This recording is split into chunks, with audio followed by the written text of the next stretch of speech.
Good morning साथियों, कैसे हैं आप सभी लोग। मैं आप सभी का स्वागत करता हूं आपके अपने यूट्यूब प्लेटफॉर्म पर।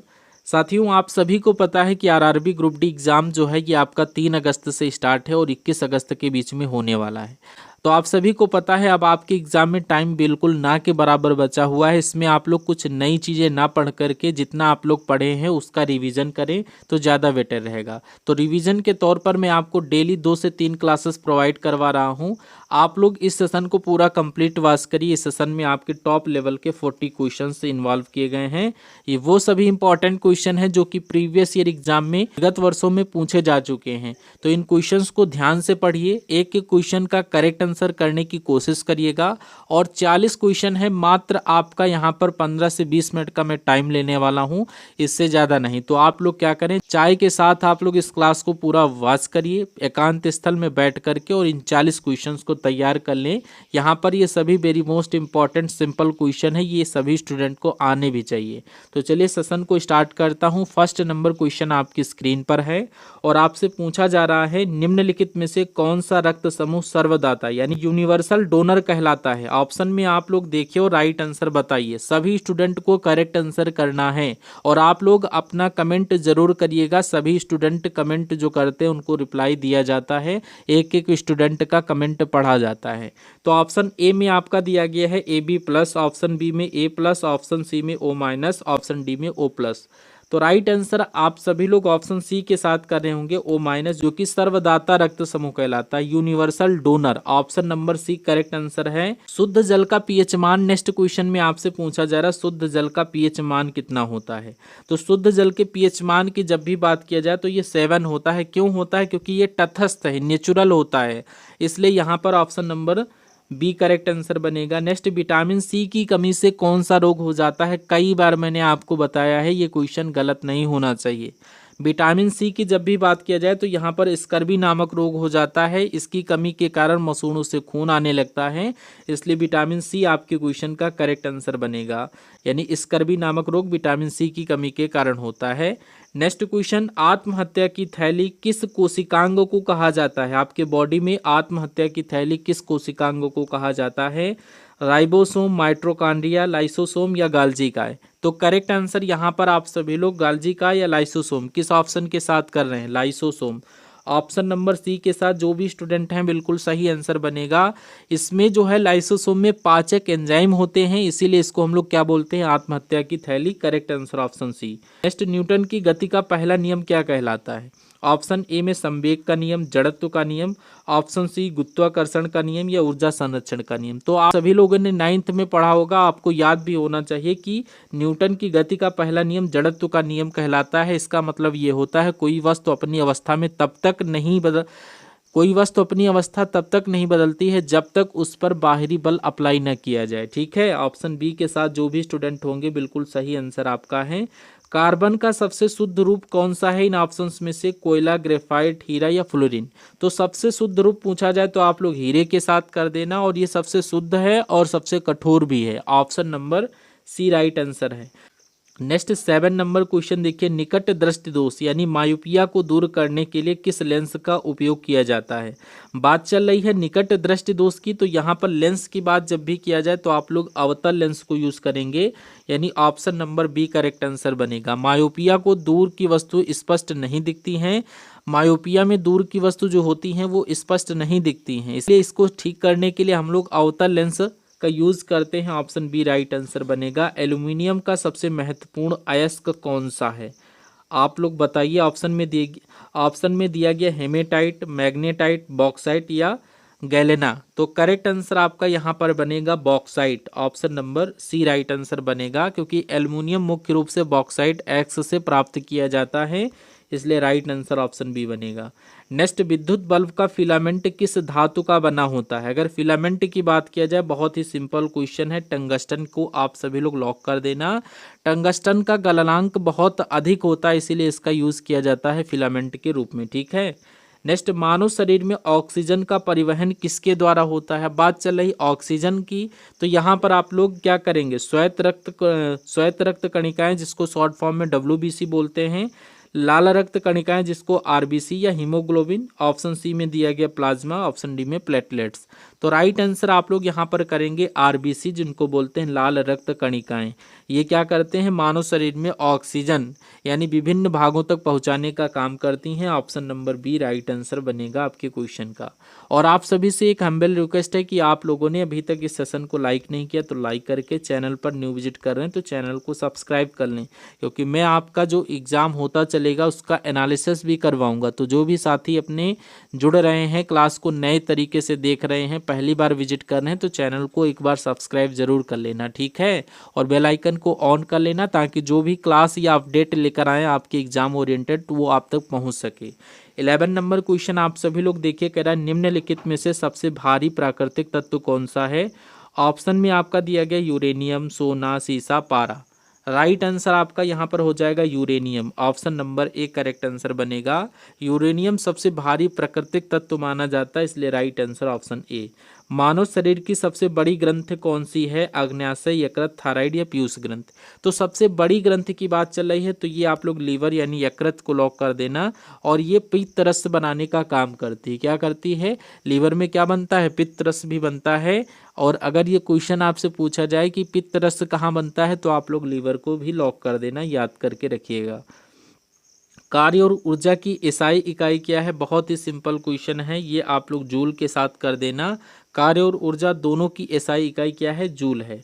नेक्स्ट देखिए 14 नंबर क्वेश्चन, हंसाने वाली गैस का रासायनिक नाम क्या है। नाइट्रस ऑक्साइड, नाइट्रिक ऑक्साइड या फिर नाइट्रोजन ऑक्साइड या फिर अमोनिया। तो राइट आंसर यहाँ पर आप लोग करेंगे ऑप्शन नंबर ए के साथ। इसका जो है रासायनिक नाम नाइट्रस ऑक्साइड है, ऑप्शन ए परफेक्ट आंसर बनेगा। और इसको हम लोग शॉर्ट फॉर्म में N2O के नाम से भी जानते हैं, ठीक है। अगर पूछा जाए N2O किसका रासायनिक नाम है तो आप लोग नाइट्रस ऑक्साइड को लॉक कर देना। नेक्स्ट देखिए 15 नंबर क्वेश्चन में आपसे पूछा जा रहा है, मानव शरीर में कुल कितनी हड्डियां होती है। अगर हड्डियों की बात किया जाए तो टोटल आप लोग 206 करेंगे। और अगर बच्चों की बात किया जाए तो यहाँ पर कुल 300 हड्डियां होती हैं और कुछ जो है बढ़ते बढ़ते आपस में जुड़ जाती हैं, तो ओवरऑल आपकी 206 बचती हैं। नेक्स्ट दाब यानी प्रेशर की इकाई क्या है, एसआई इकाई पूछा जा रहा है, तो यहाँ पर आप लोग पास्कल को लॉक कर देना। ऑप्शन ए पहला पड़ाव पहला सही आंसर बन गया, ठीक है। नेक्स्ट प्रकाश वर्ष किसकी इकाई है। अगर प्रकाश वर्ष की बात किया जाए तो ये दूरी की इकाई होती है, मतलब ये होता है प्रकाश एक वर्ष में जितनी दूरी तय करता है उसे हम लोग क्या बोलते हैं, प्रकाश वर्ष। Option number B correct answer बनेगा। नेक्स्ट वॉशिंग मशीन का कार्य किस सिद्धांत पर आधारित है, अपकेंद्रण, विसरण, परासरण या अभिकेंद्रण। तो करेक्ट आंसर आप लोग अपकेंद्रण के साथ करिएगा। Option number A right answer बनेगा, क्योंकि अपकेंद्रण बल के कारण कपड़ों से पानी अलग होता है, ठीक है, इसीलिए यहाँ पर अपकेंद्रण आपके क्वेश्चन का बिल्कुल सही आंसर बनेगा। नेक्स्ट पृथ्वी की सतह पर पलायन वेग लगभग कितना होता है। अगर पलायन वेग की बात किया जाए तो आप लोग यहाँ पर क्या बताएंगे, 9.8 किलोमीटर प्रति सेकंड, 11.2 किलोमीटर प्रति सेकंड, 15.6 किलोमीटर, या फिर आप लोग यहाँ पर 3 लाख किलोमीटर पर सेकंड करेंगे। तो राइट आंसर यहाँ पर जो परफेक्ट बनेगा 11.2 किलोमीटर प्रति सेकंड, ठीक है, प्रति सेकंड बिल्कुल सही आंसर बनेगा, ठीक है। नेक्स्ट क्वेश्चन, कोशिका का पावर हाउस किसे कहा जाता है। अगर कोशिका के पावर हाउस की बात किया जाए तो यहाँ पर आप लोग माइटोकॉन्ड्रिया को लॉक कर देना। Option number C correct answer बनेगा। माइटोकॉन्ड्रिया कोशिका के लिए ऊर्जा यानी एटीपी का निर्माण करता है, इसीलिए हम लोग इसको बोलते हैं कोशिका का power house. Right answer option number C. Next देखिए, पित्त रस का निर्माण कहाँ होता है। अगर पित्त रस की बात किया जाए तो इसका निर्माण होता है भैया यकृत में। किसमें होता है, यकृत। Option number B correct answer बनेगा। विद्युत धारा मापने के लिए किस यंत्र का उपयोग किया जाता है। अगर आपसे पूछा जाए वोल्ट मीटर, गैल्वेनोमीटर, अमीटर या लैक्टोमीटर। तो विद्युत धारा की बात चल रही है तो इसको हम लोग अमीटर के साथ मापते हैं। Option number C correct answer बनेगा, जिसको बोलते हैं करंट। नेक्स्ट, ध्वनि की चाल सबसे अधिक किसमें होती है। ध्वनि की बात चल रही है तो सबसे अधिक ये आपका यहाँ पर ठोस जैसे स्टील, एक बार क्लिक करोगे तो न जाने जितनी लंबी आपका ठोस बर्तन होगा उसमें मतलब कि आवाज़ रहेगी, लंबी लेंथ में रहती है। एक लोहे की लंबी पाइप ले लीजिए, उसमें एक सिरे पर आवाज़ करिए, दूसरे सिरे पर वहाँ पर सुनाई देगी, तो इसलिए यहाँ पर स्टील, ठीक है, करेक्ट आंसर बनेगा। खाने वाले सोडे का रासायनिक सूत्र क्या है। अब खाने वाले सोडे की बात चल रही है तो यहाँ पर आप लोग NaHCO3 के साथ कर दीजिएगा। ऑप्शन नंबर बी बिल्कुल सही आंसर बनेगा। बेकिंग सोडा का रासायनिक सूत्र जो होता है सोडियम बाइकार्बोनेट यानी NaHCO3। नेक्स्ट, नींबू और खट्टे फलों में से कौन सा अम्ल पाया जाता है? बहुत ही सिंपल क्वेश्चन है, सिट्रिक अम्ल। साइट्रिक अम्ल को लॉक कर देना, मैंने आपको बताया था, यानी नींबू, संतरा आदि खट्टे फलों में साइट्रिक अम्ल पाया जाता है। नेक्स्ट, भारतीय संविधान का कौन सा अनुच्छेद अस्पृश्यता के अंत से संबंधित है? अनुच्छेद की बात चल रही है, आर्टिकल का नाम बताइए। तो यहाँ पर आप लोग अनुच्छेद 17 को लॉक कर देना। अनुच्छेद 17 अस्पृश्यता को समाप्त करता और इसे अपराध मानता है। ठीक है, right answer option number B. विश्व स्वास्थ्य संगठन का मुख्यालय, WHO का मुख्यालय कहाँ है?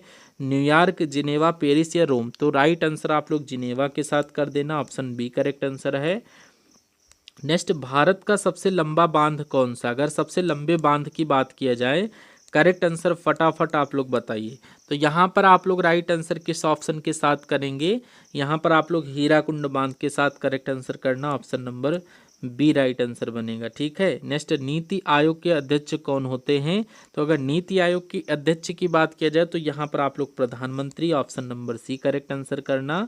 विश्व पर्यावरण दिवस कब मनाया जाता है? अगर आपसे पूछा जाए तो आप सभी लोग 5 जून को लॉक कर देना, ऑप्शन ए करेक्ट आंसर बनेगा। पर्यावरण संरक्षण के प्रति जागरूकता बढ़ाने के लिए हम लोग हर साल क्या बनाते हैं? 5 जून को पर्यावरण दिवस मनाते हैं। नेक्स्ट क्वेश्चन, महात्मा गांधी जी के द्वारा लिखी गई प्रसिद्ध आत्मकथा का नाम बताइए। ऑप्शन ए में Discovery of India, my experiment with truth, Godaan या हिंद स्वराज? तो करेक्ट आंसर आप लोग यहाँ पर ऑप्शन बी के साथ कर देना, माई एक्सपेरिमेंट विद ट्रुथ, यानी कि इसका हिंदी नाम ये है कि सत्य के साथ मेरे प्रयोग, option number B right answer है। नेक्स्ट, इसरो का मुख्यालय भारत के किस शहर में स्थित है? नई दिल्ली, श्रीहरिकोटा, बेंगलुरु या मुंबई? तो ये भैया बेंगलुरु में स्थित है, option number C correct, option number C correct answer बनेगा।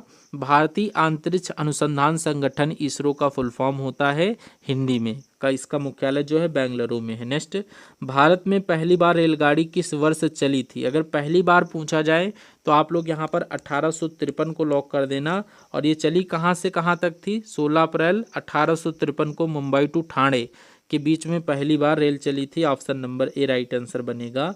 भारतीय रिजर्व बैंक RBI का राष्ट्रीयकरण किस वर्ष हुआ था? अगर RBI के राष्ट्रीयकरण की बात करें तो ये आपका 1949 में हुआ था। कब हुआ था? 1949 में, 1 जनवरी 1949 को लॉक कर देना। नेक्स्ट, कथकली किस राज्य किस राज्य का प्रसिद्ध शास्त्रीय नृत्य है? तो यहाँ पर आप लोग तमिलनाडु, उत्तर प्रदेश, आंध्र प्रदेश, केरल, किस ऑप्शन को लॉक करोगे? यहाँ पर आप लोग केरल को लॉक कर देना, ऑप्शन नंबर डी बिल्कुल सही आंसर बनेगा। केरल आपके क्वेश्चन का बिल्कुल सही आंसर है। ठीक है, यहाँ का प्रसिद्ध लोक नृत्य है कथकली। नेक्स्ट, भारत के राष्ट्रपति पद के लिए चुनाव लड़ने की न्यूनतम आयु कितनी होनी चाहिए? तो अगर राष्ट्रपति का चुनाव आपको जीतना है और आपकी कम से कम उम्र यहाँ पर 35 वर्ष होनी चाहिए, option number C correct answer बनेगा। ठीक है, नेक्स्ट, प्लासी का युद्ध किस वर्ष लड़ा गया था? अगर प्लासी के युद्ध की बात किया जाए तो ये साथियों 1757 में लड़ा गया था, option number A correct answer बनेगा। नेक्स्ट, चंद्रयान 3 ने चंद्रमा के दक्षिणी ध्रुव पर किस दिन सफलतापूर्वक लैंडिंग की थी? डेट पूछी जा रही, सन पूछा जा रहा है, तो यहाँ पर आप लोग 23 अगस्त 2023 को लॉक कर देना, option number B correct answer बनेगा, 23 अगस्त सन 2023। नेक्स्ट क्वेश्चन देखिए 39 नंबर क्वेश्चन, भारतीय राष्ट्रीय कांग्रेस की स्थापना किस वर्ष हुई थी? अगर यहाँ पर स्थापना की बात किया जाए, सन पूछा जा रहा है आप सभी से, तो 1885 को लॉक कर देना, सन 1885, ऑप्शन नंबर ए डिक्टो सही आंसर बनेगा। ऑप्शन नंबर ए, कांग्रेस की स्थापना 1885 में किसके द्वारा की गई थी? A.O. ह्यूम के द्वारा की गई थी, option number A correct answer था। नेक्स्ट, आज के सेशन का अंतिम क्वेश्चन आपकी स्क्रीन पर कह रहा है, क्षेत्रफल की दृष्टि से भारत का सबसे बड़ा राज्य कौन सा है? बहुत ही सिंपल क्वेश्चन है और मैं चाहूँगा इसका करेक्ट आंसर आप लोग कमेंट बॉक्स में दीजिए और इन टॉप 40 इजी क्वेश्चंस में से आपके कितने क्वेश्चन सही हुए हैं। ये वो टॉप लेवल के क्वेश्चन हैं जो हर एक स्टूडेंट को याद होने चाहिए जो भी RRB ग्रुप डी एग्जाम को देने जा रहे हैं, साथ ही अपने 3 अगस्त से लेकर 21 अगस्त के बीच में।